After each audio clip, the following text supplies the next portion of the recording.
యేసయ్య ప్రపంచానికి ఎందుకు నచ్చడో చెప్పనా?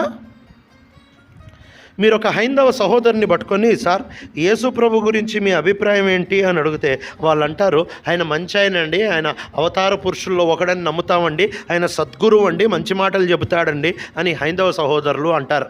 మహమ్మదీయుల్ని పట్టుకొని, సార్ యేసు ప్రభు గురించి మీ అభిప్రాయం ఏంటంటే ఆయన పైగంబర్ అండి, లేకపోతే ఆయన ప్రవక్త అండి, ఆయన కన్యగర్భాన జన్మించాడు, పాపరహితుడు, ఆయన చచ్చిపోయిన వాళ్ళని లేపాడు, ఆయన తిరిగి మేఘార్హుడై వస్తున్నాడని ఖురాన్లోనే రాయబడి ఉంటుంది. ప్రతి మహమ్మదీయుడు నమ్ముతాడు. ఇలా యేసు ప్రభు గురించి మంచి అభిప్రాయం ఉంటున్న ముగ్గురిని మీరు కూర్చోబెట్టి, యేసొక్కడే దేవుడు, యేసు మాత్రమే నీ పాపాలు క్షమించగలడు, యేసు మాత్రమే దేవుడి దగ్గరికి నిన్ను తీసుకొని వెళ్ళగలడు, యేసు తప్ప నీకు వేరే దిక్కు లేదు అని అంటే వీళ్ళు ముగ్గురు కర్రెత్తుకొని వెనకాల వస్తారు. ఎందుకు తెలుసా? యేసు మంచోడు అక్కడి వరకు బాగానే ఉంటుంది, కానీ యేసు చెప్పే జీవితం ప్రజలకి నచ్చదు, అందుకే యేసు నచ్చడు.